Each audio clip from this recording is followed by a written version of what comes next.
Аялаар явж байгаа тохиолдолд маш их анхааралтай байх зүйл юу гэхээр хэрхэн яаж өөрийнхөө аяллаа төлбөр тооцоо зардлуудаа тооцоолж бэлдэж явах вэ гэсэн зүйл. За би яаж явдаг вэ гэхээр ерөнхийдөө аяллах бүх зардлыг 3 хуваачдаг. Нэгдүгээрт нь бэлэн мөнгө, хоёрдугаарх нь дебет картн дээр шаардлагатай бүх онлайн төлбөр хийх зүйлүүд, гуравдугаарх нь нөөц болгоод кредит картанд тодорхой хэмжээний санхүүгийн их усвар буюу нөөцтэй кредит картыг барай явдаг гэсэн үг. За дебет картаа авч явахдаа 2-3 төрлийн банкны картыг авч явна. Энэ нь юунаас хамгаалдаг вэ гэхээр нэг төрлийн картанд хэрвээ ямар нэгэн байдлаар гээж үргэлжлүүлэх юм уу эсвэл ATM залгиулахтай тухайн үйлчилгээний газар ажиллахгүй байгаа тохиолдолд нөгөө дебет картаа ашиглаж болно гэсэн үг тийм. Нэг кредит карт өөртөө авч явахыг хичээдэг. Ямар нэгэн асуудал гараад хувь хүн л болсон хойно өөрийнхөө болгоомжгүйгээс болоод төлбөр тооцоо төлөхч байдаг юм уу? Эсвэл юмгаа алдах ч байдаг юм уу? За шаардлагатай үед нэмж юм худалдаж авах ч гэдэг юм уу, ийм тохиолдол гарвал хүнд кредит карт байж явах хэвээр тодорхой хэмжээний лимиттэй гэхдээ би бол сүүлийн үед UnionPay картыг аялалдаа их хэрэглэж байгаа. Яагаад гэвэл нэгдүгürt дэлхийн 180 гаруй орнд UnionPay карт ашиглагдаж байна. Хоёрдугаарт энэ хятадын жуулчид Европоор болон дэлхийгээр их аялдаг болсонтой холбоотойгоор дэлхийн маш их олон орнуудын үзүүр үйлчилгээний газар зочид буудлууд бол UnionPay картыг төлхөө ашигладаг болчихсон. UnionPay, your way. Европын бараг бүх орн, за Өмнөд Америк, Африкийн орнуудад, за Зүүн Азийн ингээд маш олон орнуудад үндсэндээ UnionPay нэвтэрч гисэн үйлчлэгээ ихд амар байдаг. Нөгөө талаас яадаг гэвэл UnionPay маш их урамшуулалтай. Би зүгээр бодож жишээ аваад хэлээ л дээ. Гүржид явж байгаа жишээлбэл би UnionPay картаар зочид буудлын тооцоо хийхэд 30% нөгөө буцаан төлөлт буюу урамшуул явагдаж байгаа байхгүй юу. Тэнгүүт би чинь ингээд зочид буудлын зардлаа тооцооллоо шилбэл Booking.com-оор зочид буудлаа захиалаад тодорхой хэмжээний хөнгөлөлт авцсан байж байгаа. Дээрээс нь дахиад нөгөө UnionPay картаар тооцоо хийсний дүнд 30% буцаан төлөлт авчна гэж бодохоор үндсэндээ би хэрвээ зочид буудлаа 10%-аар хөнгөлүүлсэн байлаа гэж бодоход 40% хөнгөлөлт авчлаа гэсэн үг шүү дээ. $100 буудал $60-аар буулаа гэсэн үг. Тэгэхээр бол альва нэгэн картыг ашиглахдаа ямар хэмжээний урамшуул байдаг вэ гэдгийг тооцоолох юм бол дахиад таны зардлыг хэмж болно гэсэн үг. За бэлэн мөнгөний хувьд бол хамгийн их анхааралтай байх ёстой зүйл. Ягаад гэвэл хаанч явж исэн бэлэн мөнгийг нэгдүгürt нийт аяллаа зардлынхаа 30% буюу за жишээлбэл би $1000 энэ аялалд зарцууллаа гэж бодоход би $300 л бэлнээр авч явна гэсэн үг. Энэ $300-аа дахиад хид хуваагаад тэр дотроос үндсэн хэсгээ өөрийнхөө сейфэн дотор буюу ингрийн юу гэдэг чинь пассворд бусад бичиг баримтуудаа хадгалдаг тэр юм дотроо хамт хийгээд юун дотроо далд хийчихэж байгаа. Бүр цамцсан дотоороо далд хийгээ явдаг. Энэ нь нэгдүгээрт хулгаагаас сэргийлнэ, хоёрдугаарт буудалд альва нэгэн бичиг баримт мөнгө төгрөг орхиод явхад зарим тохиолдолд хэцүү байдаг.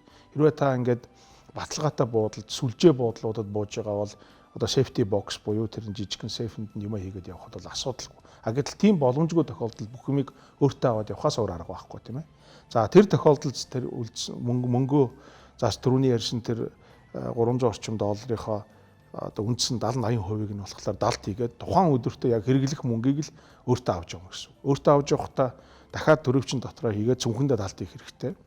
Төлбөр тооцоогоо хийж байгаа тохиолдолд хизээч нөгөө мөнгөө ил гаргаж бусдад мөнгө харагдуулахгүй байх хэрэгтэй. Зөвхөн дотроос шаардлагатай мөнгөө яг өөртөө таарсан дүнгээр нь үйлчлэгээнд таарсан дүнгээр нь гаргаж иж төлбөр тооцоо хийдэг байх хэрэгтэй гэсэн. Нийгмийн хариуцлагаар тэргүүлэгч Energy Resource. Би Перуд явж байхдаа яаж исэн бэ гэхээр онгоцны буудлын дээр буунгут мөнгө сольж авч байгаа юм. Тэр онгоцны буудлын дээр сольж байгаа ханш бол ихэнхдээ маш их бага ханшаар сольдог. Санаандгүй зөвхөн $200 ч $300 солиулчаад тэгээ төвд нь очиод үтсэн чинь нэлээх өндөр хувийн зөрүүтэй байсан. Тэгээ би дотроо бодож ирсэн. Жохон мөнгөийг солиулчаад төвдөө очиод солиулсан бол би бага алдагдал хүлээх нь байж таа гэж.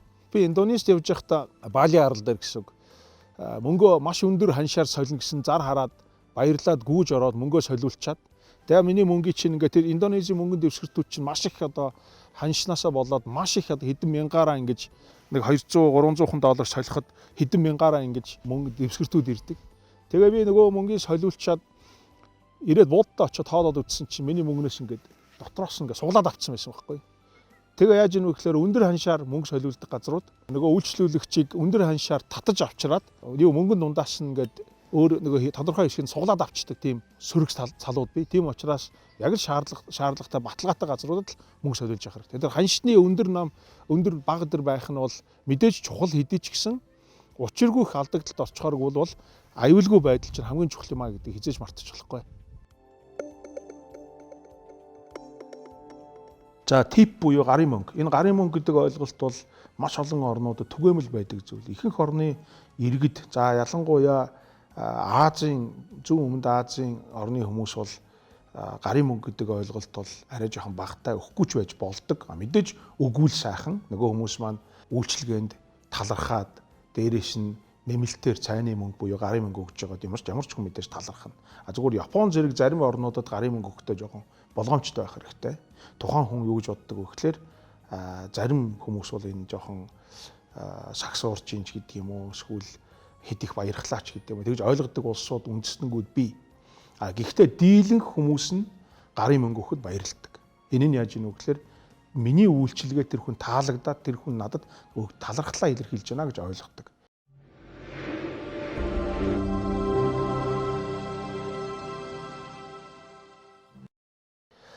За хойд Америкийн орнууд, за өмнөд Америкийн орнууд, зарим орнууд бол гарын мөнгө буюу одоо типинг эсвэл гражитууд гэж нэрлэдэг байгаа. Энэ бол ойролцоогоор бүр ингээд тогтчихсон 15-аас 20% тооцдог газрууд бий. Тооцоог хүрээд ирэнгүү тооцооны чинь доор гражитууд хэдэн хувь гээд нэг бол шууд бичигдсэн байна. Нэг бол хэдэн хувь буюу хэдэн төгрөг өгөх үү гэдгийг танаас асуунтаад ингээд картаараа тооцоо их гэж байгаа ч гэсэн үндсэн тооцоо чинь одоо юу гэдгийг $50 боллоо гэж бодоход 10% буюу $5 нэмээд үргэлжлүүлээд өөрийнхөө тооцоон дээр нэмж бичээд ингээд нийлбэрийн тавиад тооцоо хийж болдог гэсэн үг. Таксины жолооч нар бол гарын мөнгө заавал хүлээж идэг. $5, $10, 10 еврогийн ч юм уу те одоо Европын орнууд ялангуяа англичууд эдгээр бол гарын мөнгийг таксины жолооч нар бол заавал өхийг яг зөвлөдөггүй гэхдээ зүгээр аялал хийж байгаа тохиолдолд бол ийм мэдээлэлтэй байх нь зөвөө гэж би бодож байна. Бас нэг зүйл байдаг. Ингээд зочд бодол чек-ин хийхтэй.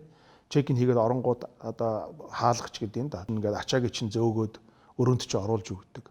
Эсвэл маргааш нь өглөө ингээд өрөөгөө хүлээлгэж өгөөд гараа явах эсвэл зүгээр 1-2 хоногоор байрлаж байгаа ч гэсэн өрөөний чинь цэвэрлдэг рум сервис гэж хийж байгаа хүмүүс гарын мөнгө өгвөл таатай. Тэр нь ямар хэмжээтэй байх вэ гэдэг нь голдуу нэг $2-5 хооронд байдаг. Нэг одоо 2 чамдаан оруулаад өгвөл одоо 1 чамдаанд $2 гээд ойролцоогоор $2-3 өгж болно. Дэрний мөнгө буюу одоо bed money гэж нэрлэдэг юм л та. Өглөө босчоод чинь ингээд орны чинь цагаан хэрэглээг солиод өрөөгөө чинь цэвэрлж байгаа тэр хүмүүс зориулаад нэг $2-3 ингээд дэрэн дээрээ тавиад орчих жишээ нэ. Иймэрхүү байдлуудаар хандвал хүмүүс их таатай байдгаас гадна тухайн хүний үйлчлэгийг нь хүндэлж байгаа тухайн хүмүүст талархлаа илэрхийлж байгаа сэтгэлээ гэж ойлгож болно.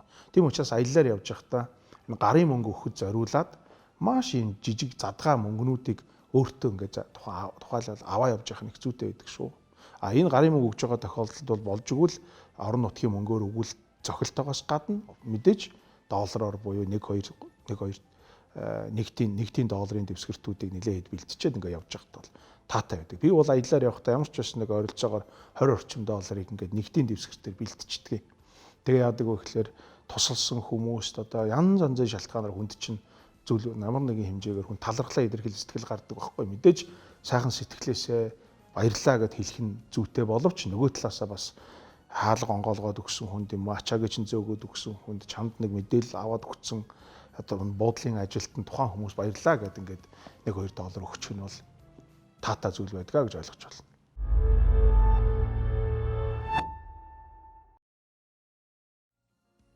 Очиж байгаа газар бүрдээ гарын мөнгө өгдөг орноо, өгдөггүй орноо, өгвөл хэдэн хувийг өгдөг вэ? Хэдэн хувиас илүү өгж болохгүй вэ? Хамгийн багадаа хэдэн хувийг өгдөг вэ гэдгийг мэддэг байх нь одоо өөрөө чи аялыг бас амжилттай болгоход нөлөөлнө. Тийм учраас зарим орнууд бол бүр шууд автоматаар 10% гэдгийг өгдөг гэдгийг ойлгочих хэрэгтэй. Зарим орнууд огт өгдөггүй гэдгийг бас ойлгочих хэрэгтэй гэсэн үг. За болсноо.